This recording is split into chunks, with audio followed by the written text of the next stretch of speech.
पिछले वाले dark heroes के एपिसोड में तुमने देखा कि मुझे टाइम पेट्रोल ने टाइम प्रिजन के अंदर कैद कर दिया, जहाँ पर मुझे डिफरेंट डायमेंशन के जंकी एंड सैमुअल भी मिले।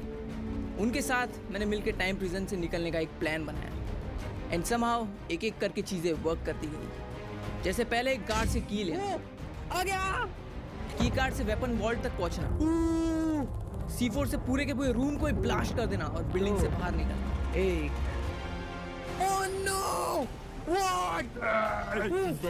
एंड एंड में हमारी एवेंजर्स असेंबल वाली फाइट के बाद हमें मिलता है तुम्हारी टेक्निक तो बढ़िया थी सही, टाइम प्रोमो। ये कौन है? जो कि लिटरली बहुत ओवरपावर्ड है। वो मेरे नए दोस्त हाइपरियन एंड कैरी को एक ही मोमेंट में खत्म कर दिया एंड अब बस बचता हूँ अकेला, बस मैं।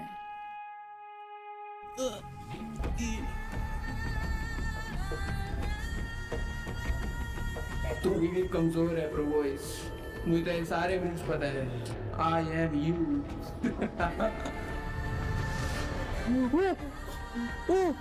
प्रोबॉयज फिर तूने वही काम किया, हो गया ना फिर से अकेला। तेरी किस्मत में अकेला रहना लिखा है।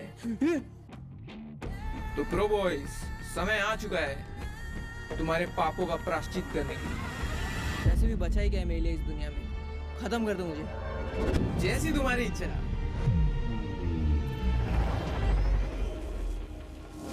वेट, ये कैसी एनर्जी थी? ये है डार्क हीरोज सीजन 3 का फाइनल एपिसोड। वो एक मिनट, ये कहां पर आ गया? वो नो वे, मैं तो अभी जस्ट मरने वाला था। किसने बचाया मुझे? और ये आंखें, इन आंखों को मैं पहले भी देख चुका हूँ जब मुझे मेरा पहला इंसिस्टर मिला था, हर्मिट। मैं फिर से यहाँ पे क्या कर रहा हूँ? किसने बचाया मुझे? जो भी है सामने आओ।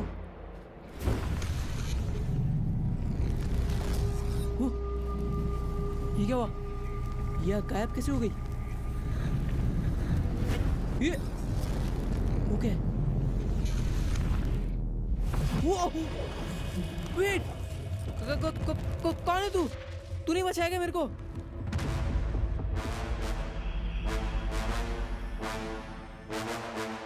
मेरा नाम है काजुया और मैं हूँ दी फायर एंसेस्टर। एक मिनट, एक और एंसेस्टर? अरे क्यों बचाया मुझे? मरने देते ना मेरे को। बार बार कोई ना कोई एंसेस्टर मुझे बचा ले जा रहा है। तुम लोग क्या चाहते क्यों मुझसे? ना ही मुझे मरने दे रहे हो, ना ही मुझे जीने दे रहे हो चैन से। मेरे जंकी और सैमुअल लाओ वापस, ये सब मत करवाओ।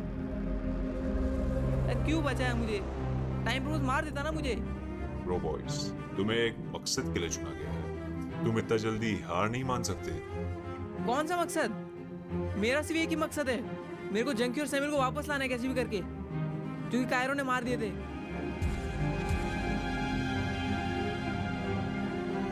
हर आंखों से देखी हुई चीज सच नहीं होती।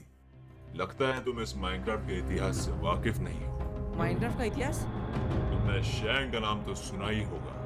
शेंग? उसको मैं कैसे भूल सकता हूँ? उसके वजह से तो ये सब कुछ हुआ है। रातों की नींद छीन ली उसने मेरी। चाहता क्या है वो मुझसे? आओ, मैं तुम्हें शैंग का पास्ट बताता हूँ। इस दुनिया का संतुलन बनाए रखने के लिए 2 स्टोन की जरूरत होती है, जिनकी रक्षा करने का काम हम 6 एंसेस्टर्स का है। और हम 6 एंसेस्टर्स के गुरु थे लॉर्ड ज़ेंची। लॉर्ड ज़ेंची एक दिन जंग से वापस आ रहे थे, तभी उन्हें रास्ते में 2 बच्चे मिले। लॉर्ड ज़ेंची ने उन दोनों बच्चों को गोद ले लिया और उन 2 बच्चों में से एक था शैंग और वो दूसरे बच्चे का नाम कॉर। उस दिन से वो दोनों बच्चे लॉर्ड ज़ेंची के शिष्य बन गए।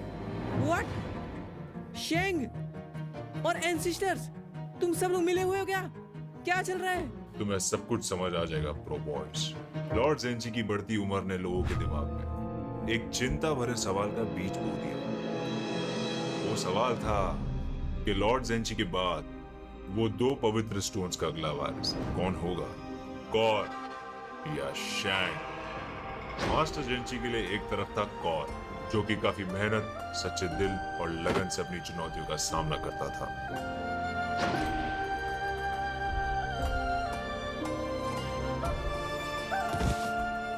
दूसरी तरफ था शैंग, जो कि पैदा ही अद्भुत शक्तियों के साथ हुआ।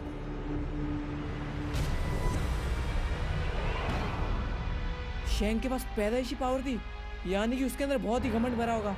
पक्का उसे ही उन 2 स्टोन्स का अगला वारिस बनाया होगा ना। तुमने सही पहचाना प्रो बॉयज, शैंग में घमंड भरा हुआ था। देखो, शैंग को ये शक्तियां आसानी से मिली थी। कहते हैं ना, जो चीज तुम्हें आसानी से मिल जाती है उस चीज की कदर तुम कभी भी नहीं करते। लॉर्ड ज़ेंची ने अगला वारिस कॉर को बना दिया और पास कर दी दोनों स्टोन्स की इटर्नल पावर कॉर को। Wait what? शैंग को पावर नहीं मिली, इसलिए वो इधर उधर भटक रहा है क्या पावर और के लिए? वेट, पावर नहीं मिली तो वो कह रहा है भाई, आगे बताओ ना यार। शैंग इस हकीकत को सहन नहीं कर पाया और लॉर्ड ज़ेंची के गुजरने के बाद शैंग ने अपना असली रूप दिखा दिया। उसने कॉर को धोखे से मार के स्टोन को हासिल करने की कोशिश की। शैंग की शक्तियों के सामने कॉर कमजोर था, पर कॉर ने उसकी आखिरी सांसों में अपनी सारी पावर यूज करके एक डिमेंशन क्रिएट किया और दोनों में से एक स्टोन को दफना दिया हमेशा हमेशा के लिए डायमेंशन के अंदर, ताकि शैंग उस स्टोन तक कभी पहुंच ना सके। वेट, यानी कि शैंग के पास एक स्टोन है, इसलिए वो इतना शक्तिशाली है और ये सब कर रहा है वो। तो दूसरा स्टोन कहाँ पर है? क्या शैंग उसी की तलाश में? वो दूसरे स्टोन की रक्षा हम एंसेस्टर्स कर रहे हैं, लेकिन एक दिन की बात है जब वो दूसरा स्टोन गायब हो गया। काफी ढूंढने के बाद पता चला उस दूसरे स्टोन ने अपना अगला वारिस चुन लिया। वारिस चुन लिया? मतलब वो दूसरा स्टोन अभी किसके पास है? ये तो बहुत बड़ी प्रॉब्लम हो गई है। ऐसे तो शैंग उसको मार के वो स्टोन भी ले लेगा। वो स्टोन का अगला वारिस कोई और नहीं, तुम हो प्रो बॉयज। व्हाट? मैं? ये क्या हो रहा है? हाँ प्रो बॉयज, वो स्टोन ने तुम्हें ही चुना। लेकिन ये स्टोन ने मुझे क्यों चुना? शैंग ने अपने हासिल किए हुए स्टोन की पावर से एक आर्मी को रेडी किया, जिसे वो बुलाता था डार्क हीरोज। उसके डार्क हीरोज का एक ही मकसद था, उस दूसरे स्टोन को कैसे भी करके ढूंढ के शैंग तक पहुंचाना, ताकि वो उन दोनों स्टोन्स की पावर से ना ही सिर्फ इस दुनिया पे बल्कि पूरे ब्रह्मांड पे राज कर पाए। प्रो बॉयज, इस स्टोन ने तुम्हें चुना है इसकी अच्छे से हिफाजत करने के लिए। तो फिर उसने मेरे दोस्तों को क्यों मरवाया? मुझे ही मार के मेरे स्टोन ले लेता।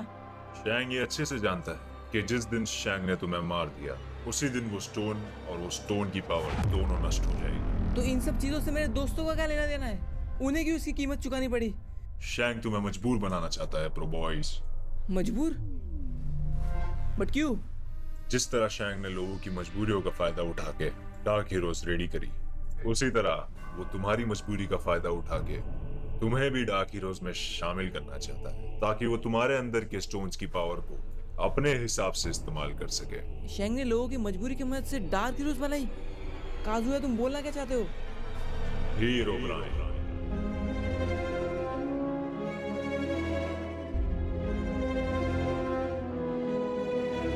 नल, ऑक्यूलस, काइरो,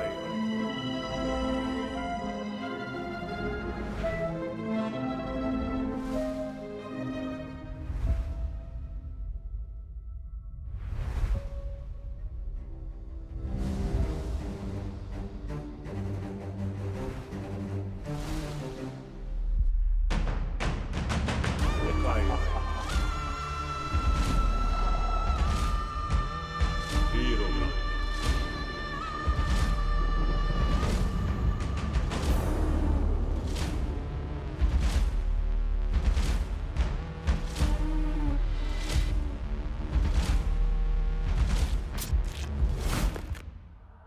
और इसी तरह तैयार हुई डार्क हीरोज। और अभी उसका अगला निशाना है तुम प्रो बॉयज। मतलब इसलिए उसने सैम्यूल और जंकी को मारा, ताकि वो मेरे मजबूरी का फायदा उठा सके और मुझे लाचार कर दे। वैसे वो इस चीज में कामयाब हो गया था। मैं टूट गया था अंदर से। मुझे कुछ भी समझ नहीं आ रहा था आगे क्या करना है। शायद मैं उसके मजबूरी के जाल में फंस के उसका गुलामी बन जाता। थैंक यू काजुया, मुझे इतना सब कुछ बताने के लिए। लेकिन अब मैं जंकी और सैम्यूल का क्या करूँ? बिना उनके तो मैं शेंग से नहीं लड़ पाऊंगा, मैं कुछ भी नहीं कर पाऊंगा। बट कैसे लाऊंगा मैं चंकी और सैमुअल को? वो मर चुके हैं। तो काजुया, लगता है मुझे शेंग को हराना होगा, लेकिन वो कैसे करूं मैं? ये कैसे समझूं इस स्टोन की पावर को, और कैसे करूं इसकी फुल पोटेंशियल अनलॉक? प्लीज मुझे बताओ काजुया, ताकि मैं शेंग से लड़ सकूं, प्लीज। इसका जवाब मैं नहीं, तुम्हें अल्ग्रिम देंगे। अल्ग्रिम? ये कहाँ मिलेंगे अभी? प्रो बॉयज, तुम बहुत सवाल करते हो। वेट, कहाँ जा रहा हूँ?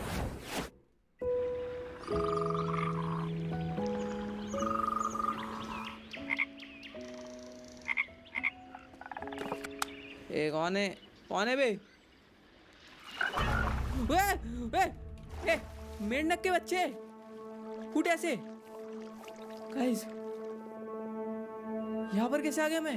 अरे हाँ गाइस, काजू है, कुछ तो बता रहे थे मुझे अल्ग्रिम के बारे में। उन्होंने कहा था मेरे सवालों के जवाब अल्ग्रिम देंगे। बट वो एक मिनट, ये क्या इन्वेंटरी में? ये क्या है? एक स्क्रोल, इसमें कुछ तो लिखा हुआ है गाइस।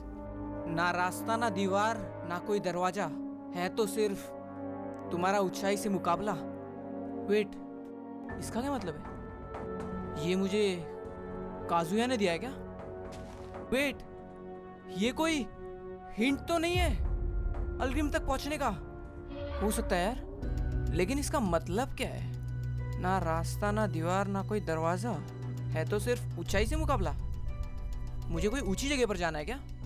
पढ़ के तो ये लग रहा है, जो भी है मुझे कैसे भी करके अल्ग्रिम के पास पहुंचना ही पड़ेगा, क्योंकि मुझे सवालों के जवाब चाहिए। चंकी और सैमुअल कैसे आएंगे मेरे पास?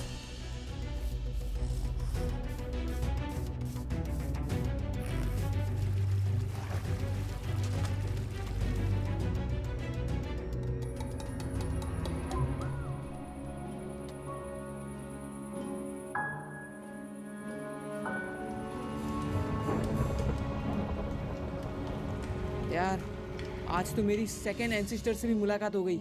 मुझे अभी भी याद है जब मैं अपने पहले एंसिस्टर हरमिट से मिला था, जो कि एकदम एंड मोमेंट पे मुझे बचाने आए थे। एंड इस बार भी सेम ही हुआ। यार, मुझे तो अभी भी यकीन नहीं हो रहा है कि काजुया ने मुझे पूरी की पूरी शेंग की हिस्ट्री बता दी।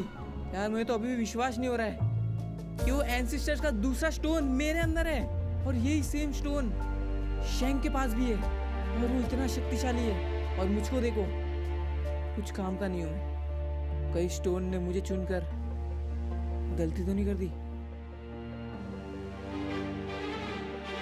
यार, मुझे कैसे भी करके पहले तो जंकी और सैमुअल को ढूंढना ही पड़ेगा।